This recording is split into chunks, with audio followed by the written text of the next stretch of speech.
Miami University maintains a strong reciprocal relationship with the Miami Tribe of Oklahoma. Our land acknowledgement exists to reaffirm the Miami people's deep connection to their homelands and our commitment to each other. The specific wording in Miami University's land acknowledgement is a result of an intentional, collaborative process with the Miami Center and with review and approval from the Miami Tribe of Oklahoma. As we begin, we'd like to share this land acknowledgement with you. Miami University is located within the traditional homelands of the Miami and Shawnee people, who, along with other indigenous groups, ceded these lands to the United States in the First Treaty of Greenville in 1795. The Miami people, whose name our university carries, were forcibly removed from these homelands in 1846. In 1972, our relationship between Miami University and the Miami Tribe of Oklahoma began and evolved into a reciprocal partnership, including the creation of the Miami Center at Miami University in 2001. The work of the Miami Center serves the Miami Tribe community and is dedicated to the revitalization of Miami language and culture and to restoring that knowledge to the Miami people. Miami University and the Miami Tribe are proud of this work and of the Miami students who have attended Miami since 1991 through the Miami Heritage Award Program.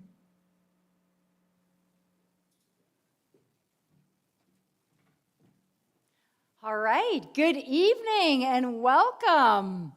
It is time for Hawk Tank. Are you ready?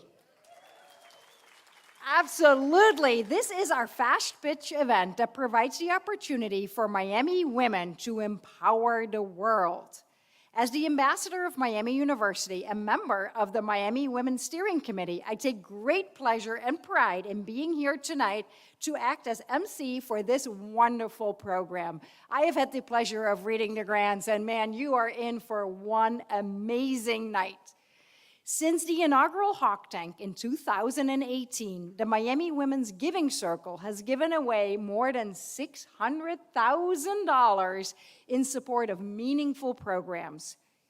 Those projects have had a tremendous impact on Miami University, and we are so grateful for your support.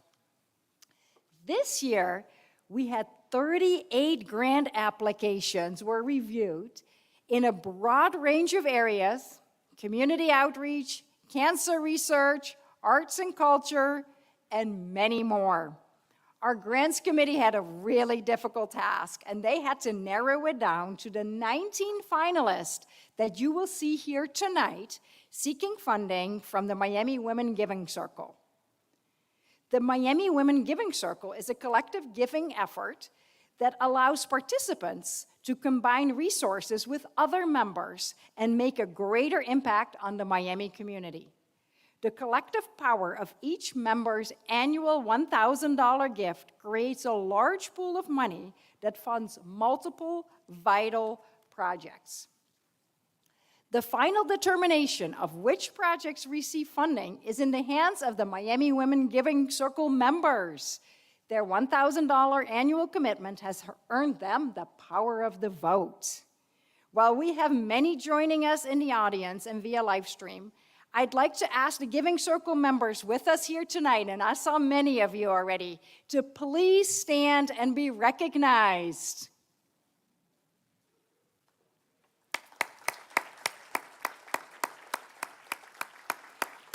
Thank you so very much. So as I mentioned, we have 19 projects tonight, and they are asking for a total of $254,000. So among those 19 projects, you add up all of their asks, it comes out to $254,000. This year's fund is $110,000, which is an amazing amount. However, you know, maybe next year we can double that amount. What are we thinking? I'll ask again at the end of the night. You'll be super enthusiastic at that point.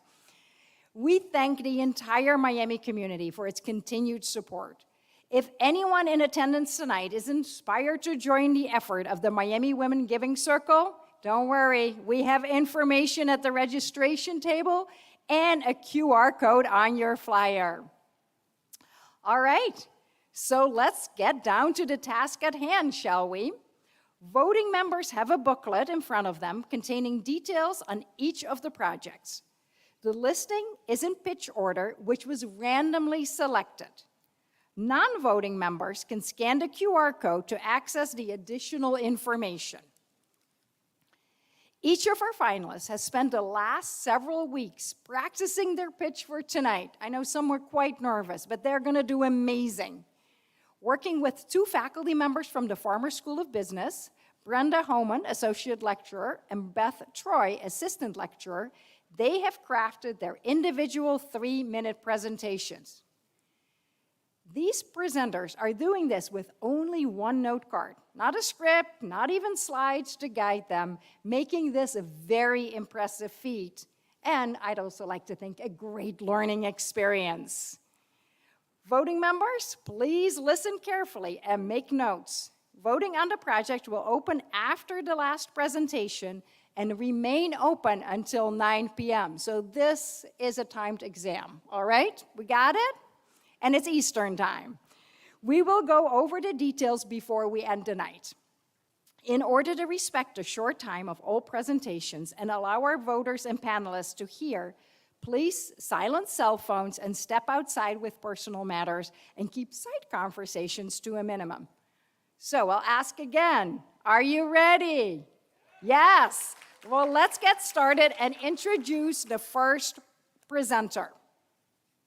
First, we have Removing Financial Barriers to Professional Development for Traditionally Underrepresented Students, presented by Morgan Gillis.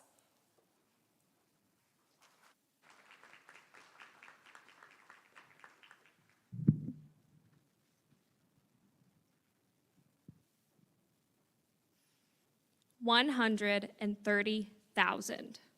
That is the projected talent gap for geoscience professionals in just 7 to 8 years. But you can help do something about it.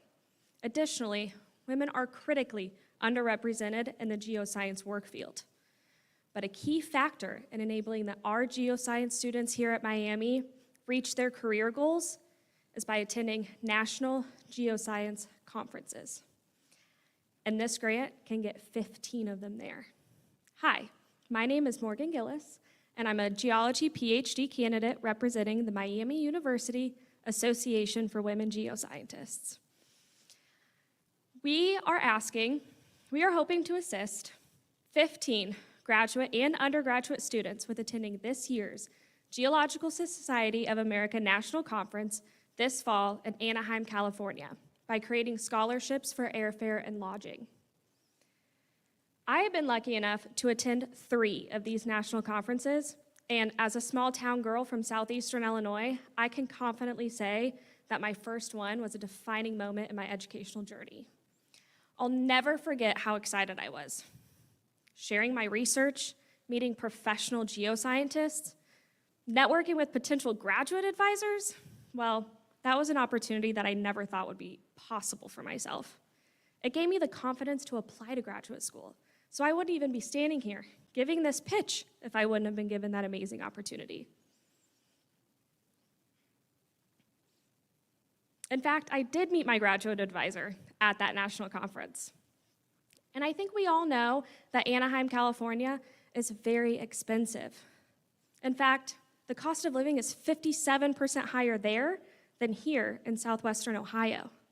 And our organization would be just so disappointed if 15 of our hardworking, intelligent, deserving geoscience students didn't get the opportunity to attend that national conference just because it's in a more expensive location. In the past, Miami has had such a strong presence at these national conferences. Last year in Pittsburgh, we had over 20 geoscience students present their research, not just attend. And we have a plan on how to prioritize this funding for students who are graduating and therefore could really use those networking experiences. Students of color, and of course, women. We hope to keep those numbers up, and this grant can do that, while also giving the students of our departments meaningful, memorable Miami experiences. Thank you so much for your time and your consideration.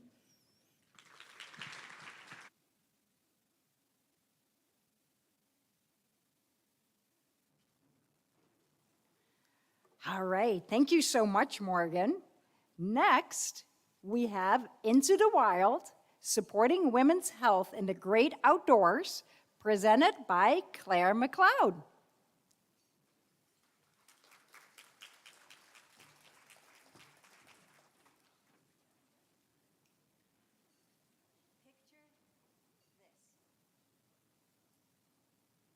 Picture this. You are 1 week into a 5-week field experience out west in rural Montana, living in a tent. You are far from the comfort of urban life and even further from your couch and your nearest Netflix show. The sun is hot, there is dirt and mosquitoes and perhaps some bears everywhere, and you've never gone camping before. Then, off schedule, your period starts and you're over 2 hours drive away from the nearest little store. You're in the middle of taking a class. You are living with your peers and your instructors 24/7. What do? How would you feel? This is the very experience of women who have come through our geoscience programs throughout the decades here at Miami. They have completed 5-week field excursions to rural Montana, Wyoming, and Idaho, all the way through to 1-day field trips to nearby Mammoth Cave National Park in Kentucky. For those who menstruate while learning and working in the field, they are faced with unique health and wellness challenges, which are significant barriers to their learning. The very reason they're participating in these experiences in the first place. Because quite frankly, who can concentrate on learning when you're bleeding down your legs? Now, historically, the conversations around these barriers to women's learning in the field hasn't existed. Maybe you're asking why? Well, for the longest time in the geosciences, women have been very poorly represented. But that's changing. That's changing here at Miami and nationally. There are now more women taking on leadership roles in the geosciences where we can begin to have these conversations about access to feminine hygiene products in the field. As an example, this summer, for our field-based capstone course out west, 10, 20 years ago, there were 0 women in the leadership team. This summer, there's not 1, not 2, but 3 of us. Now that there are more women in these spaces, we can start to lead discussions on access to health and wellness products in the field, and we can normalize these conversations. So provisioning for these items is as streamlined as it is for everything you see on my person. The lack of easy access to health and wellness-related products in the wild already exacerbates existing gender and economic inequities. Feminine healthcare products are already an increased cost to women. And again, this is in addition to the required field supplies, such as the tents, the sleeping pads, the notebooks, the hammers, and everything else you see. But that is where you can change that. Now is the time for action. By investing in providing women to healthcare products, it goes beyond providing the essentials: tampons, sanitary pads, allergen-friendly wipes, portable showers. It's about empowering us in these spaces. Funding Into the Wild will be truly transformative for the experiences of women. Join our team as we lead by example and normalize making women's health in the field a priority, period.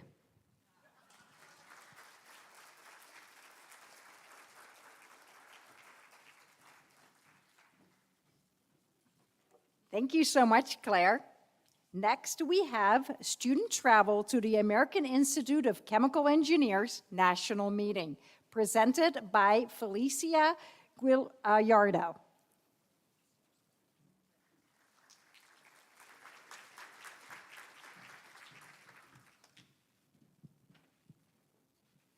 Hi, my name is Felicia Guillardo. I'm a biochemistry major, and I work in a chemical engineering lab here at Miami University with many other talented, hardworking, and successful students. I am requesting funds to send myself and 10 to 12 other students to the upcoming National American Institute of Chemical Engineers Conference in San Diego, California. This conference is an opportunity for us students to expand our knowledge outside of the classroom and learn about exciting research happening nationwide. We also have the opportunity to attend award presentations from nationally recognized engineers, to participate in graduate and undergraduate research presentations, as well as sit in on lectures by professors across the globe. Miami is not an R1 research institution, so we do not offer an engineering PhD program.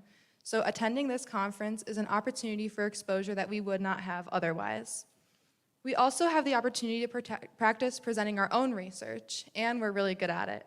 Miami students have won, 15 out of 38 of our students have won nationally recognized awards presenting our own research. Sorry. And this is really important because it puts Miami on the map and lets the world know that there is excellent research happening here. This is also an opportunity for students to network with individuals who, like myself, are traditionally underrepresented in the engineering community. This is done through with groups such as the Minority Affairs Committee, Women in Chemical Engineering, LGBTQ+ Allies, and IDEAL, the DEI Committee. To be accepted in a community, it is important to know that there are for you who look like you, speak like you, grew up like you, and are successful. By attending this event, it allows us students to know that there is a seat at the table for us. Through other events such as the Industry Recruitment Fair and Graduate School Recruitment Fair, there are also opportunities for students to explore future opportunities with graduate school, industry internships, research fellowships, and full-time employment.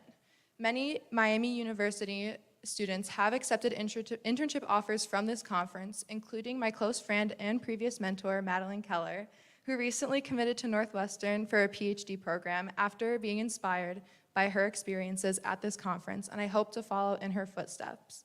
By attending the American Institute of Chemical Engineers National Conference, it is an invaluable and formative experiences for students like me to become well-rounded and more knowledgeable scientists and engineers.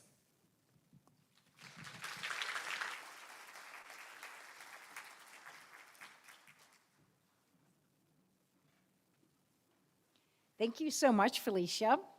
Next, we have the Garretson Collection of Aletta H. Jacobs, presented by Jenny Presto.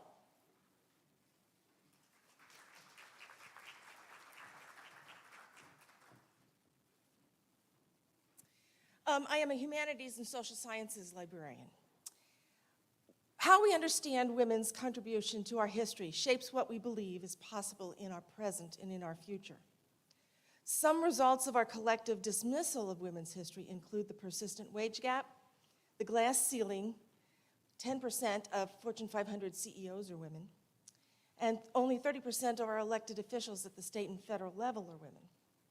The National Women's History Museum did a survey and alarmingly discovered that only 10 women's names are mentioned across K-12 standards. In textbooks, they're usually relegated to side boxes, and few women of color are mentioned. Miami students have the opportunity to take classes to learn more about women's history, including women in politics, women in American history, women in modern Europe, in modern China. They can craft women in gender and sexuality studies major, and the Farmer School of Business has a diversity credit requirement. Our students have done some fantastic advanced research. They've investigated how wartime service in the U.S. Women's Medical Corps shaped the women's suffrage debate in the 1910s. They've looked at, in mid-20th century, how women used the new technology, which was telephones, to organize women's groups. They've looked at how enslaved women in Florida used law and customs to secure their children's and their own freedom. But what we lack is access to the Garretson collection, as you see in your program. It contains pamphlets and other publications, organizations' publications, books, all sorts of things like that for students to do their research. Annually, the libraries absorb 3 to 5% increase in the serials budget without any increase in budget. So we are asking the Women's Giving Circle to partner with us. We are asking for $14,905, which is half the cost of the purchase. The libraries have identified our endowment funds that we can cover the other half. The Garretson collection is a one-time purchase. There will be no ongoing fees, and we will have it in perpetuity regardless of what future finances bring. Thank you for your time and your consideration.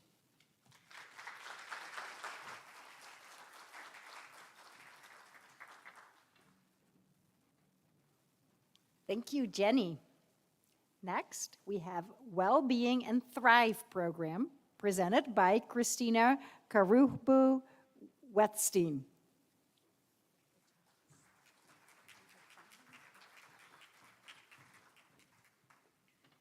Good evening. I am Christina Karuba-Wetstein, and this last year I had a unique opportunity to serve as the interim director for the Miller Center for Student Disability Services. My full-time gig is the director of the Rinella Learning Center, where I have worked with and alongside students with diagnosed disabilities for almost 25 years. But this year I had this great bird's eye view of seeing how Miami University ensures that our educational experience is accessible to all. I have learned a lot. I have learned that Miami goes way above and beyond in meeting their obligation to accommodate and support students. I have learned that the Miller Center staff, some of them are over there, are extraordinary at what they do, and that they inspire a spirit of accessibility, inclusivity, and compassion to others throughout the university. Unfortunately, I have also learned that our students with diagnosed disabilities are not thriving at the same rate as their non-diagnosed counterparts. Each week when I would sit in with the Dean of Students team and discuss students of concern, I quickly realized that 30 to 40% of them were students affiliated with the Miller Center. I learned that our students had a higher likelihood of needing to withdraw from a class, take an incomplete, or take a medical withdrawal. And this was actually very concerning to me, though not surprising. Not surprising because I try to put myself in an 18-year-old shoe going to college for the first time and needing to navigate a new roommate, a new campus, harder curriculum, and on top of that, being a student who needs to advocate on their behalf with regards to their accommodations and their disability for the very first time, needing to find a new support network for medication, mental health support, and so it's all kind of understandable. So I met with the Miller Center team and I said, we need to think boldly about how we change this narrative. How do we enable our students to transition better to Miami University? And what we came up with is a program called Wellbeing and Thrive. The foundation of it is that students would be holistically cared for and supported with a focus on well-being, not necessarily on accommodation because that's happening, and they would have opportunity to connect and create a sense of belonging at Miami. The cornerstone of the program, 2-day early arrival program, extending into a semester-long 1 credit hour course, and then opportunities to have mentoring relationships with full-time staff members. What I am asking for you is to invest in our students' ability to thrive at Miami, and I hope that you join us on that journey. Thank you.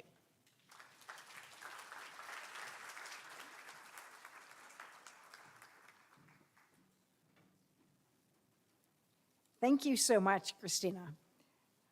Then next, we have ICRE, Eta Sigma Delta Honor Society chapter at Miami University, presented by Allison Schrimper-Meyer. Good evening. Miami soft launched its hospitality management classes in 2023, and we're now a week away from completing our first full year as a Bachelor of Science program. The program was created because we saw a need, especially in the immediate area, for a hospitality management program that was flexible for today's students. Our program can be completed in person, hybrid, or completely online, a great service to the majority of our students who are currently working full-time jobs and going to school full-time. Our challenge is to find a way to enhance our student learning, to launch them into their careers, and to market our unique program, and I think that Eta Sigma Delta is a great start. Eta Sigma Delta was started in 1978 as a way to acknowledge hospitality students for their academic, their professional, and their service achievements. This grant will allow Miami to join the 90 other universities worldwide with Eta Sigma Delta accreditation. It will give our students lifelong Eta Sigma Delta designations, and it will allow our students to attend the 2025 iCRE convention just down the street in Indianapolis.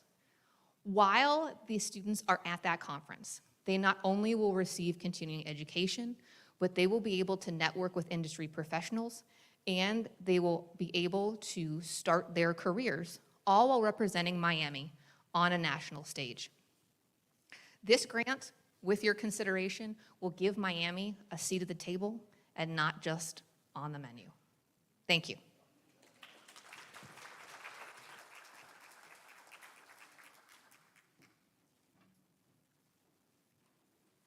Thank you so much, Allison. Next, Breaking Bad, Moving Toward Transformation Through the Arts, presented by Seth Cousin.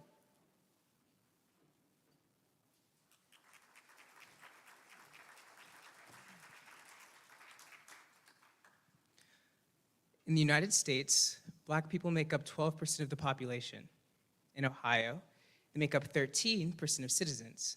Here at Miami University, a university that has been praised for its diversity, even winning numerous awards, the Black population is 3%. Let me repeat that for you. The Black population at Miami University is 3%. Miami University is falling behind. It's 2024, and it's time to break bad. This staggering deficit not only leads to Black students feeling isolated, unrepresented, and misperceived at our school, but it creates a lack of exposure for white students and professors. Not having different opinions in the room can put graduating students at a large disadvantage in a culturally diverse society. Many of the white students who attend Miami University don't come from culturally diverse backgrounds. Isn't college supposed to be the place that opens you up to new horizons? This leads to the importance of breaking bad, moving towards transformation through the arts. We propose an immersion experience of various Black professionals in the field of the arts for one day to expose students to what's possible. Experts in their fields will stimulate queries, nudge boundaries, tickle mindsets, and ruffle feathers in ways that expand, inspire, uplift, and heal. The workshops and symposiums by these world-class African-American artists with Ohio sensibilities will commence breaking bad, moving towards transformation through the arts. This will give Black students a chance to hear from professionals who look like them and have succeeded in a profession that they may want to pursue.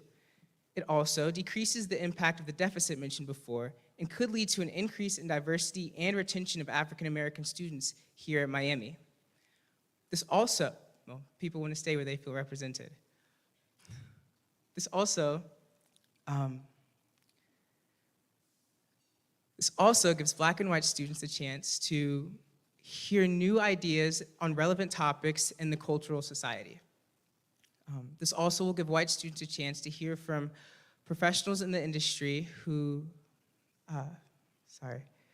This also gives white students a chance to hear from professionals who, and possibly gain a respect and a interest in what they're teaching, and expose them to new cultures firsthand. This all goes to create a more culturally diverse and sensitive university. By increasing the exposure to diversity at Miami, we increase the possibility for unity, community, and growth. This is why we ask that you approve our grant to help break the bad at Miami University. Thank you.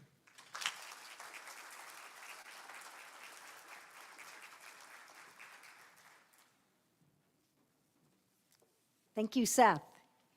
Next, we have ACES Early Arrival Program and Trip to the SWE Convention, presented by Brianna Vondrak.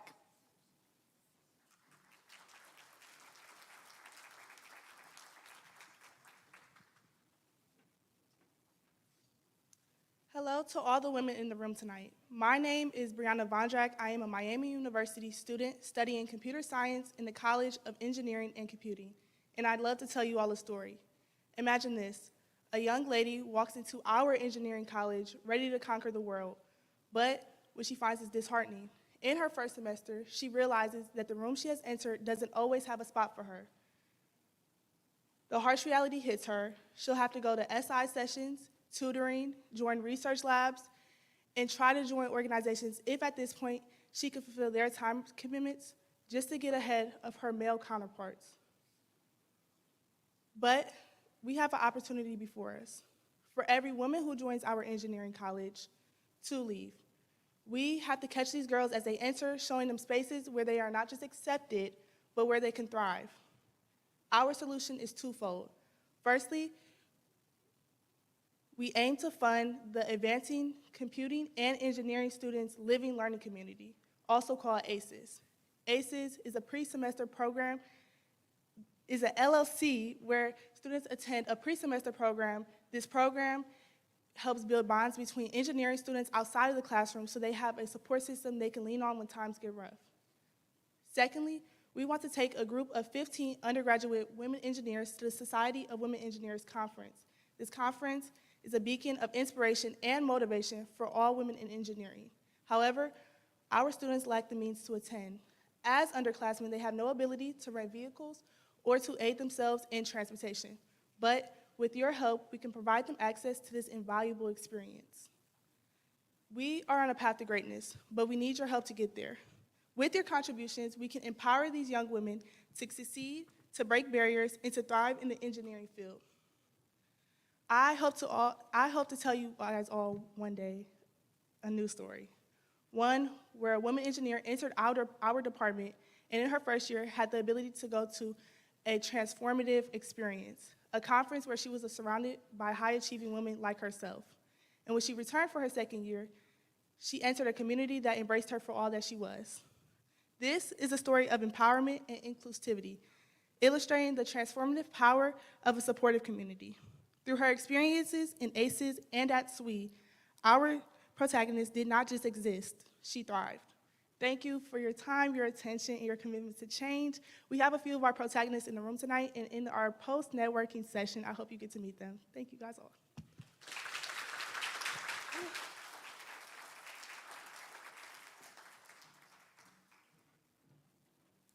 Thank you, Brianna. Next, Comprehending Sex-Specific Differences in Colorectal Cancer, presented by Prachi Wele.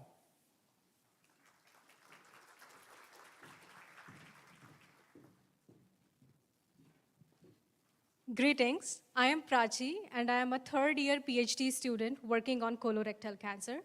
Picture this, a woman of childbearing or menopausal age is diagnosed with colorectal cancer, just like 70,000 other women in the United States each year. Upon consulting with her doctor, she finds that the available research does not adequately address her medical needs because prior studies were conducted in older male patients.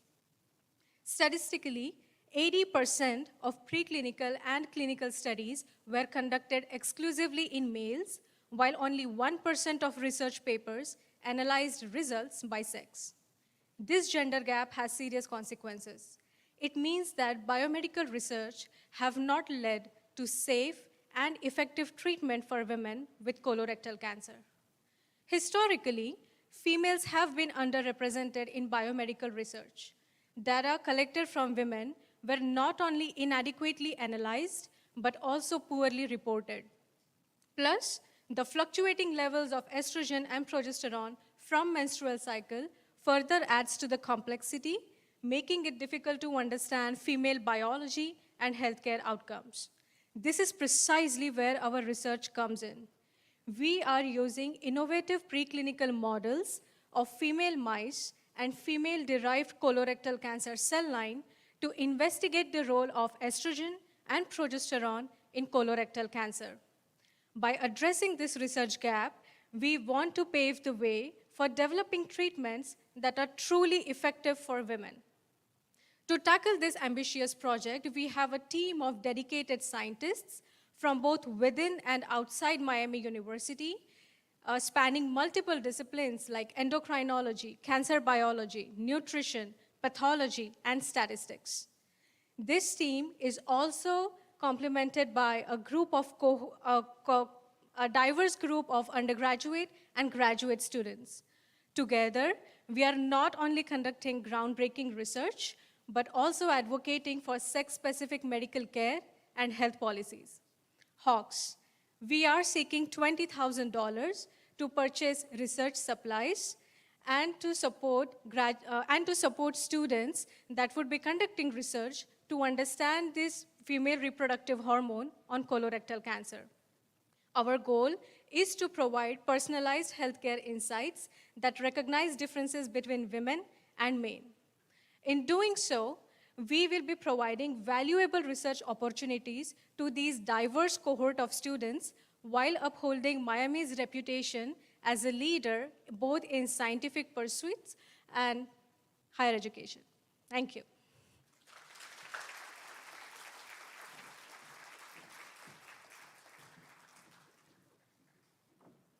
Thank you, Prachi. Next, we have Miami Arts and Culture Education Partnership, presented by Allison Sears.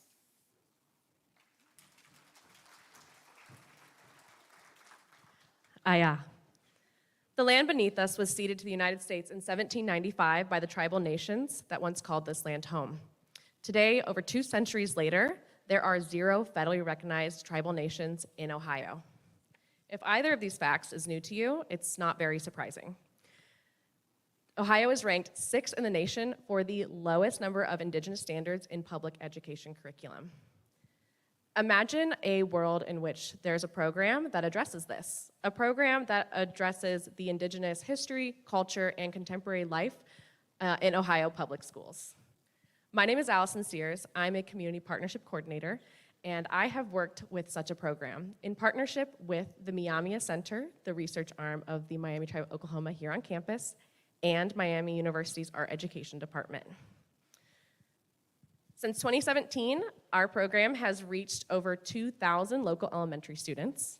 And since 2021, as I began collaborating with them, we brought the program to Cincinnati Public School students, where our 4th graders latched onto the experience. So I looked at the team and I said, what if there was more? Using COVID federal grant dollars, we were able to expand the program into a scaffolded series that reaches 4th, 5th, and 6th grade students across 2 school districts. 4th grade students, they engage with Miami Tribe of Oklahoma history, revitalization work, and the art form of ribbon work. Building on that, our 5th grade students engage in Miami ecological knowledge, and our 6th graders learn about contemporary Miami artists. With the federal dollars expiring this June, the funds that we are requesting from you all will help us to expand our program and continue for the next 2 years and reach an additional 1,000 students. The funding will also allow us to bring 200 6th grade students to engage on campus with contemporary artwork of Miami artists at the Richard and Carol Cox Art Museum. And for many of my students, this is the first time that they set foot on a college campus. And this is where they begin visualizing themselves potentially as university students in the future. And emphasizing these relationships helps us engage our students at all levels. So the 2 years collaborative experience, also transformative for the pre-service art education students that participate in this. Miami art education students are allowed the opportunity then to collaborate meaningfully with Miami scholars to develop their curriculum, and then they are able to deliver it in local elementary school classrooms. During the Miami University visit, the 6th grade students reunite with college students who serve as guides to engage with contemporary Miami artists at the museum. Megan Sekulich, a contemporary Miami woman artist and Miami alumna, is basically a new celebrity here with our local elementary students. My students are starstruck to meet her. So the funds that we are asking for would allow us to bring information about the Miami tribe, whose traditional homelands we are on, to reach nearly 1,000 more students. Thank you, Newe.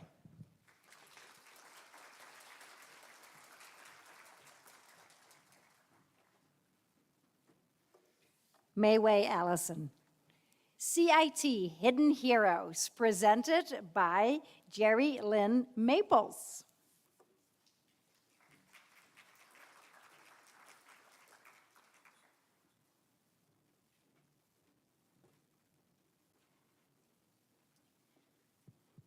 May is month of the military caregiver.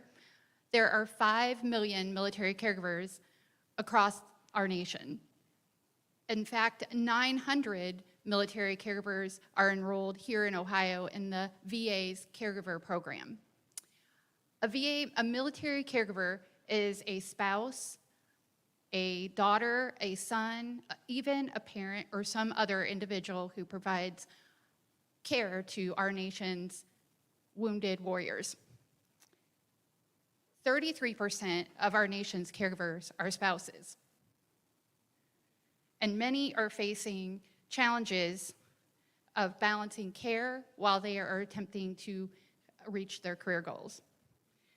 Many spouses face, as I did, underemployment at a rate of 45% during their time of service. Mothers who become caregivers often face the challenge of changing lifelong career goals, while siblings and daughters may be forced to also change their career paths.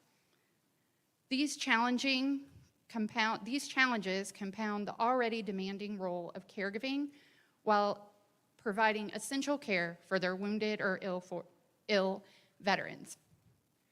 And they come with a choice of giving up their aspirations. My journey as a military caregiver brought me to Miami University in 2009 when I realized that I had to change my career trajectory so that I could better secure my future for our family. Sorry. The CIT Hidden Heroes cohort will become a beacon of hope for military caregivers like me. The program will not only offer financial assistance, but will foster a sense of community, build networks, and chart a path forward for our caregivers pursuing academic dreams. Why is this important? Because there is a feeling of isolation and financial barriers that many caregivers like me face. It will forge relationships and empower 20 military caregivers to pursue the goals that they may otherwise have not reached or put on hold. Lack of funding, scholarship eligibility, and other unexpected financial barriers can derail a caregiver's dreams. The CIT Hidden Hero cohort will ensure that those dreams don't get languished, on hold, or doubling down to the commitment to love and honor our military caregivers here at Miami University. Thank you so much for this opportunity.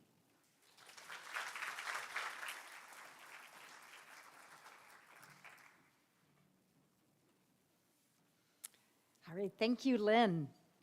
Next, X-Teach, Excellent Teaching in Large Classes, presented by Ellen Yurzersky.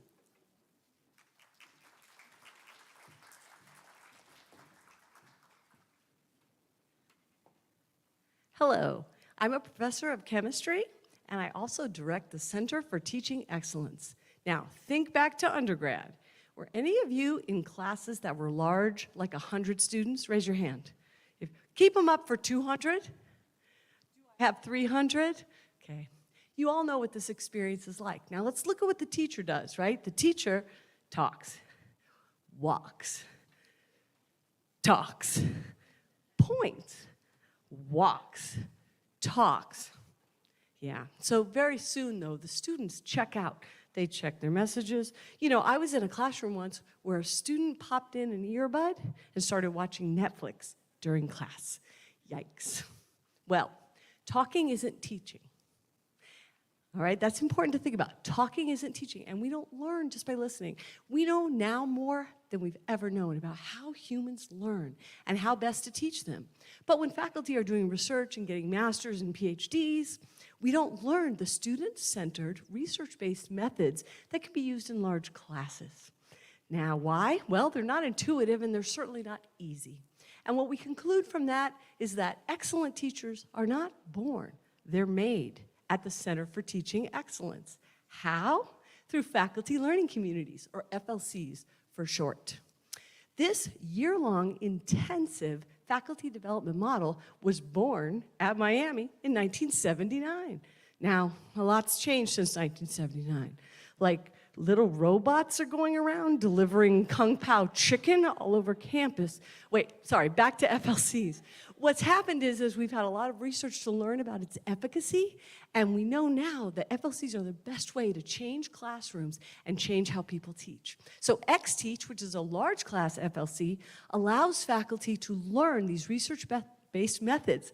It also gives them the chance to see other classrooms using these methods and try them out in their own classroom. We even have a tool that measures how student-centered a classroom is, so we can track the progress.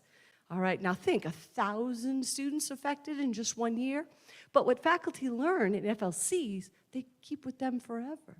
Now, I want you to picture a different classroom. You have students engaging with each other, with the content, building concepts, doing analysis, okay? Applying concepts. This is what we can do with XTeach. So I want you to think high engagement, deep learning, and no Netflix, okay? Just a reminder that excellent teachers are not born. They're made right here at Miami with XTeach. Thank you for your interest.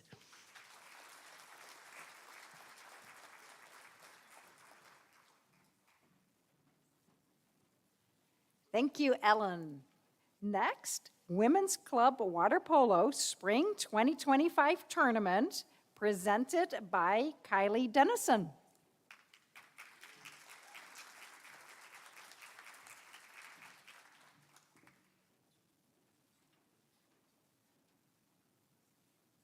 Have you ever watched the high-flying, water-splashing, skip-shooting, finger-breaking women that play water polo? Athletics have proven to be incredibly important for women, as 94% of female executives in corporate America have participated in competitive sports. Hello, I'm Kylie Dennison, the president of Miami Women's Club Water Polo. We are the only all-women's water polo team on campus and have been active members of the Collegiate Water Polo Association since 1996. During these 28 years, we've only had the resources to host 2 tournaments, and today we are seeking funds in order to host a 3rd. Miami is a school that prides itself on the array of clubs and activities offered on campus. Campus involvement is the cornerstone of the Miami experience.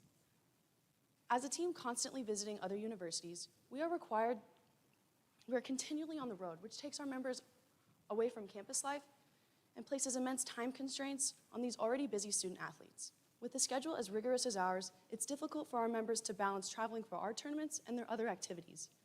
Because we are constantly depending on other universities for competition space, we are required to follow their academic calendar, which regularly interferes with ours. Miami Women's Club Water Polo is one of the more under-resourced activities on campus. We are entirely student-led and half student-funded. We lack the necessary funding to hire a coach and are responsible for booking our own rental cars and hotels when traveling for tournaments. In fact, we are the only team in our league without a coach and face higher financial burdens in comparison to our conference competitors. With your help, grant funding will go towards compensating pool staff, as well as pool space, timing, and equipment rentals. This grant would provide us with the opportunity to market our organization to the community and showcase our pride in it. Additionally, hosting a home tournament would enable us to focus more on gameplay, which would result in more victories. We could introduce the sport to women who may have never even heard of it before, in hopes of expanding our team. Hosting a tournament would promote unity between the Miami and Oxford communities, which exist interdependently and thrive off communal success.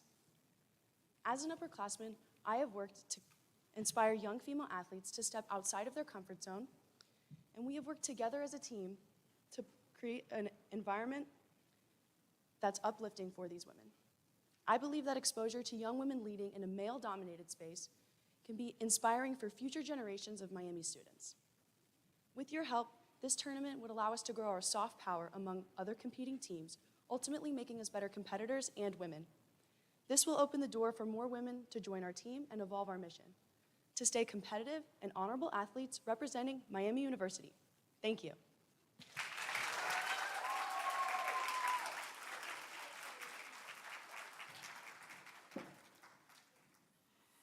Thank you, Kylie.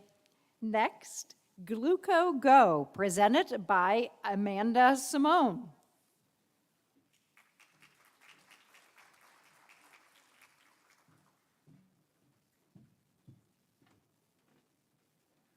Hi, my name is Amanda Simone, but the story that I'm sharing today isn't about me.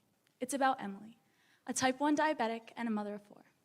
Emily was in the kitchen one night when she was alerted by her continuous glucose monitor that her blood sugar levels were low and she should eat something. However, with dinner just 5 minutes out, she ignored the beeping, as she didn't want to spoil her appetite and figured that she would eat soon enough anyway. Unfortunately, she was unaware of just how quickly her levels were dropping, and that she didn't have those 5 minutes to spare. Standing at the stove, she began seizing and fell back onto the kitchen floor, unconscious. Thankfully, Emily was in the kitchen with her family, and they were able to give her the sugar that she needed to survive. Many people don't get this lucky. According to the National Library of Medicine, 1 in 10 type 1 diabetics will die from low blood sugar levels, also known as hypoglycemia. In America alone, there are 7.4 million insulin-dependent individuals. This means that their pancreas produces little to no insulin, and as a result, glucose can't enter the cells to be used as energy. So they must inject insulin into themselves in order to survive, which presents the constant battle of finding the healthy blood sugar range and falling into that level. Understanding the severity of hypoglycemia and driven by our passion to help, my team created GlucoGo. GlucoGo is an orally dissolvable strip of sugar designed to aid insulin-dependent diabetics during episodes of hypoglycemia. Each individually packaged serving contains 15 grams of sugar, meeting the recommendations of the American Diabetes Association. When blood sugar levels are dropping, one can insert the GlucoGo strip in the area between their lip and their gum, and it will directly enter the bloodstream, eliminating the need to physically eat anything, which was a pain point that we heard during numerous first-hand interviews with customers. Furthermore, utilizing this area, the glucose will directly enter the bloodstream, and it will raise blood sugar levels 3 times quicker than currently existing competitors. Another competitive advantage is the availability of insertion by a third party, such as if the episode results in unconsciousness, such as in the story that I shared with you earlier. Since our ideation stage just last November, my co-founder, Kelsey Gruber, and I have had great strides forward. We are now officially patent pending and organized as an entity. Furthermore, we have established various partnerships with the College Diabetes Network, 8 influencers, and we have a test group of 45 individuals willing to test our product. Now, we need the Hawk Tank funding to further accelerate our prototyping, tie down our formulation, and cover legal fees and other expenses. GlucoGo can help improve the lives of type 1 diabetics like Emily and provide a peace of mind to their loved ones. And I would know, because while I initially referred to her as Emily, Mom was the name that I screamed as I watched her hit the kitchen floor. So invest in us today, and together we can help insulin-dependent diabetics keep going with GlucoGo.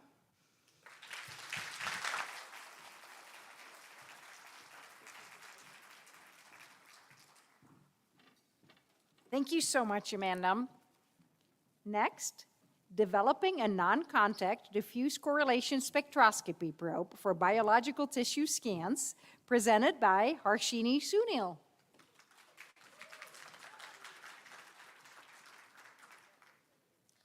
Hi, my name is Harshini Sunil, and I'm a physics graduate student working in a biophysics lab with my advisor, Dr. Karthik Vishwanath, and undergraduates, Audrey Manella and Grace Dyer. Approximately 1 in 500 babies are born with hydrocephalus, but anyone can get this life-threatening condition. Hydrocephalus is a buildup of fluid and pressure in the brain, which can lead to brain damage. Fortunately, surgery is a simple fix. Hydrocephalus is the most common reason for brain surgery in children.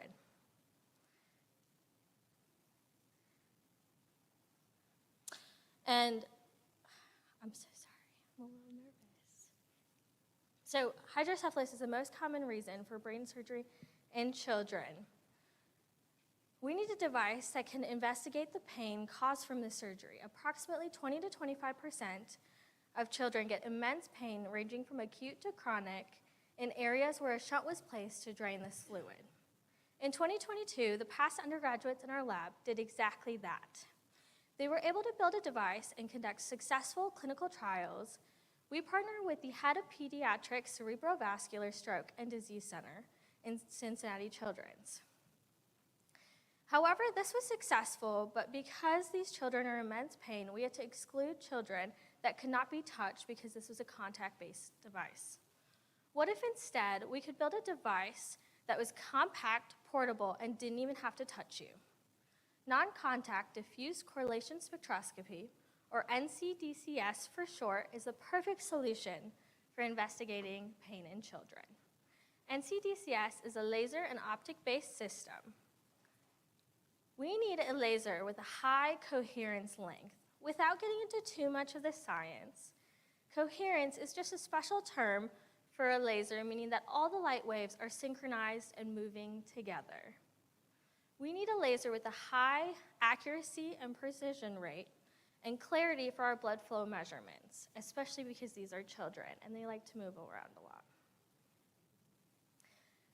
NCDCS, we hope to finish building this device and get clinical trials started by next spring.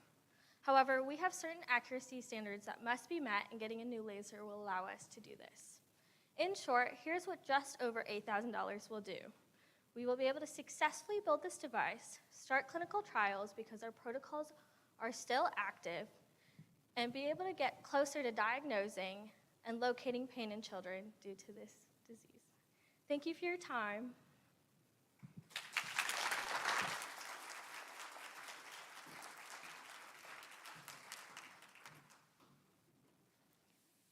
Thank you very much, Harshini. Next, we have Society of Hispanic Professional Engineers National Convention, presented by Sophie Abila.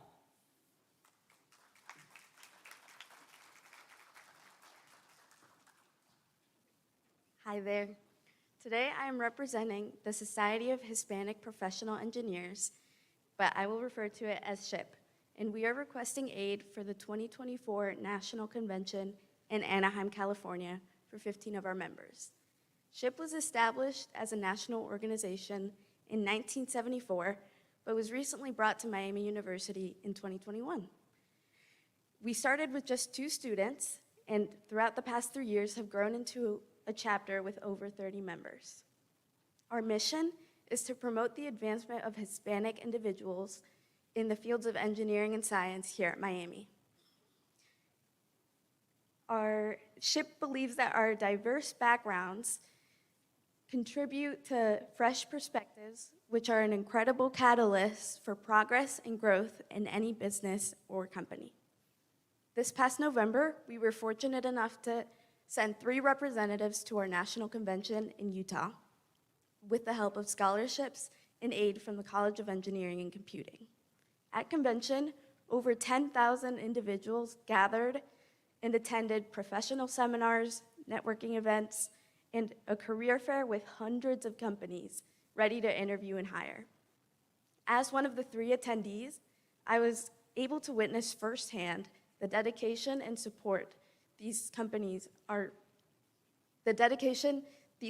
have to supporting Hispanic students. I was even able to experience one-on-one feedback on my resume and on my elevator pitch before an interview from company representatives, which was incredible.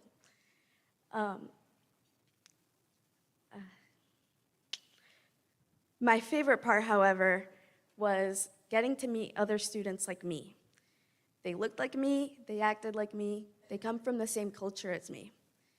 I was able to connect with students and professionals from all throughout the country and make connections with them and form a familia, meaning family, with them. It was incredible. Throughout our 4 days at convention, we heard countless testimonies, each echoing our own experience and sharing how SHIP has impacted and transformed their lives. From our humble beginnings with just 2 members, our chapter has blossomed into what it is today. And as we continue to pursue our organization's mission, I'm filled with an overwhelming sense of anticipation. I eagerly await the opportunities to come and the achievements that await our members on their remarkable journey. Thank you.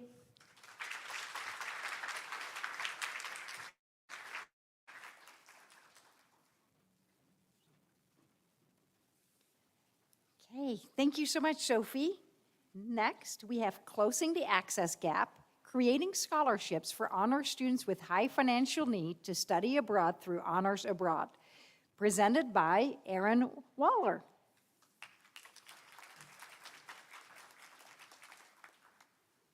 Hi, my name is Erin Waller, and I'm an assistant director in the Honors College and a Miami University graduate class of 2016. The Honors College is full of extraordinary women. About 60% of our class is women, and all are on their way towards creating an impact in this world. The purpose of my grant is to award at least one scholarship per Honors Abroad faculty-led workshop to an honors student who has high financial need to cover the entire cost of their program fee for their study abroad workshop. My goal is to create space for all students to study abroad in Honors College study abroad programs, not only those who have access to those programs. Last winter, our faculty-led study abroad workshop, Servant Leadership in a Crisis, offered students the opportunity to participate in immersive 3-day training program hosted by the United Nations headquarters in Geneva, meet with the Luxembourg director of Médecins Sans Frontières, and present policy recommendations to the United States State Department. A typical honors faculty-led workshop sees an average of 20 to 30 applications for only 12 spots. This program received 70 applications. A young woman in her first year at Miami was admitted to this program, and she was beyond excited for the opportunity to participate in this study abroad program, not only for the chance to study abroad in her first year, but for the opportunity to go on a program that had such great connections to her major and one that could open so many doors for her. About a week after she was admitted to the program, I got an email from her mom. Their family was in crisis. They were down to one income, and she was asking for financial support to study abroad on the program. There was nothing that I could do because the Honors College does not have access to study abroad funding for any students. I find myself in conflict. How can I continue to grow honors abroad when knowing that we might be leaving some of our most vulnerable students behind, especially when we want to ensure that all honor students have the same access to high-impact experiences that make their education so rich. I feel an ethical responsibility to offer programs that are accessible to every student. This scholarship would be the first of its kind for the Honors College. I connected the young woman to every available resource that Miami has with the goal of securing enough financial aid to cover the costs of this trip, and in the end, it wasn't enough. She sent me an email letting me know that she wasn't able to secure the aid she needed for this program and that she hoped it might work out differently next year. This grant is our chance to help her. It's our chance to help other students like her participate in the same programs and have these transformational experiences that all students should have the same access to. Servant Leadership is being offered again this January, and I hope that with your support, she'll be able to participate. Thank you.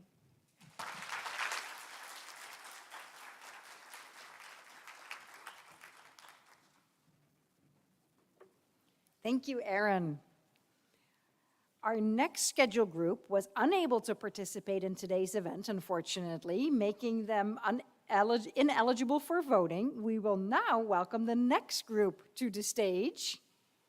Opening Minds Through Art 2024 Virtual Art Show Enhancement, presented by Amy Elliott.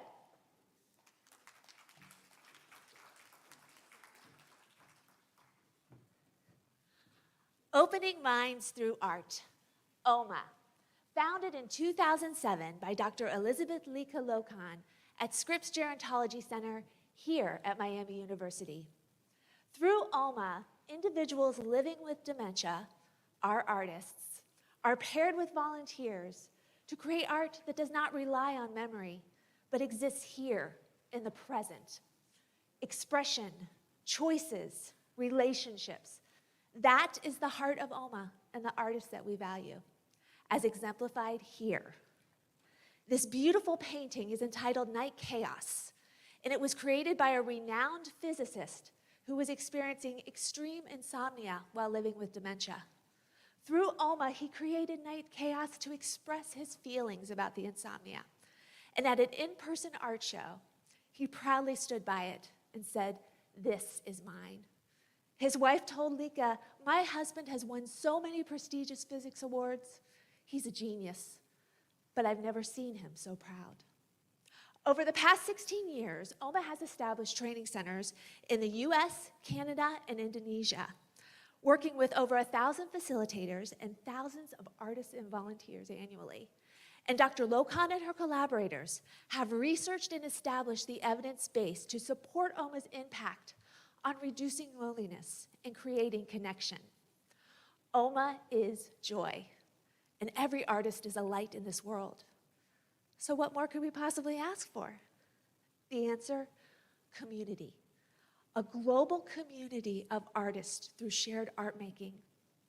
How can we do it? Well, traditionally that would be through an in-person art show. But the truth is that artists and art galleries are moving to virtual spaces. And that totally aligns with OMA's goals.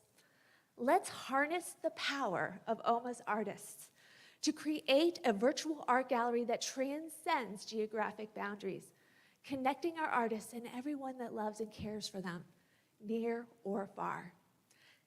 In December, we had our first virtual art show, and we had over 400 submissions from artists around the world. We were overjoyed, and we started to dream big. What could it be? How could it grow?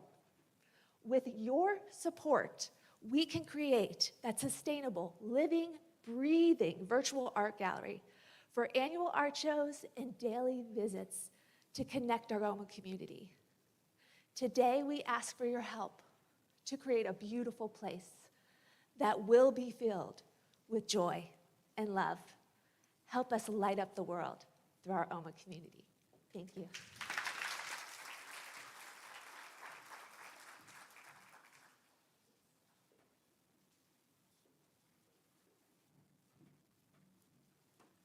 All right, thank you very much, Amy. Our final project is Miami Student Online Pantry Pick List program presented by Ella Futch.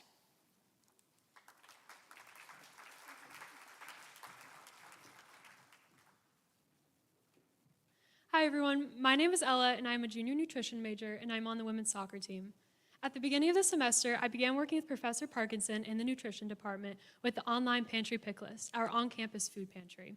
While I had heard of the program through the nutrition department, I had no idea the extent to which it was helping my peers here at Miami. On my first day working distribution for the pantry, I saw the hope on the faces of students from all backgrounds as they came to pick up their free kit of groceries that would get them through another week without being hungry. Right away, I knew I wanted to spread the word about this program, which has not been previously advertised. As a student athlete, I know many people believe that student athletes are given everything for free, but this is not the case. In reality, there are a large majority of student athletes who are not on scholarship and living off campus where meals are not provided. If not on a scholarship that provides food stipends, which over 50% of Miami's off-campus student athletes are not, how does an athlete make money to buy groceries when they can't work a job because of the long hours of training and classes? With my friends and teammates in mind, I saw an opportunity to spread the word about the program to my fellow student athletes and some friends in ROTC. With this outreach and the outreach by my peers working at the pantry, we all of a sudden witnessed the need we knew was on campus turn into something much bigger. In 2023, with zero advertising, we had a total of 300 orders for pantry kits. This year, in the first 4 months alone, after increasing advertising, we have already had over 400 orders. Clearly, this issue of food insecurity, a lack of access to enough nutritious food to live a healthy, active lifestyle, is not unique to student athletes. In recent years, data has shown that over 30% of college students experience food insecurity at some point during their time in college. The effects of food insecurity are serious, with anxiety, depression, and the inability to focus being some of the most common. However, we believe the Pantry Pick List has the ability to prevent some of these outcomes. We have testimonies from graduate students, international students, and many more who have shared just how much this program means to them. Our efforts to support those facing food insecurity cannot stop now, though. We will not be satisfied until every student on Miami's campus is aware of the food pantry and has the ability to take advantage of it if a need arises. However, the future of this program depends on you.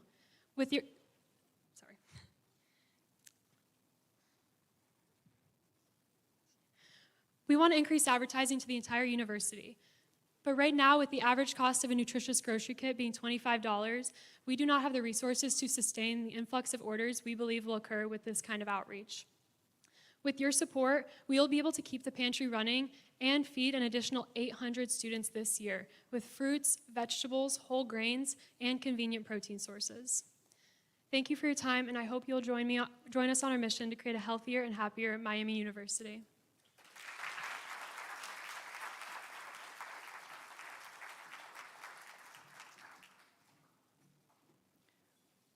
Well, let's have a big round of applause for all of our presenters. They did an amazing job. Those were all truly worthy initiatives and impressive presentations. Clearly, the need is very great, right? You saw all of those 19 presentations, and I forgot the exact amount. I always say I went into physics because there's no memorization, but I do remember that it was double the amount of the requested money for today than we currently have available. And again, would you like to join us? There's QR codes and more information at the table.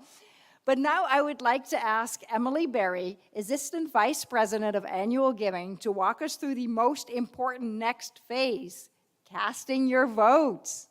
Emily? Thanks, Renata.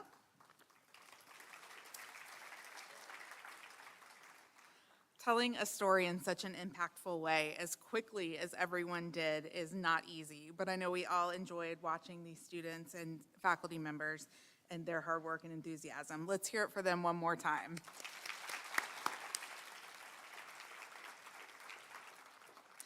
I would also like to thank Brenda Homan and Beth Troy for their work with each of these individuals to prepare them for tonight's event.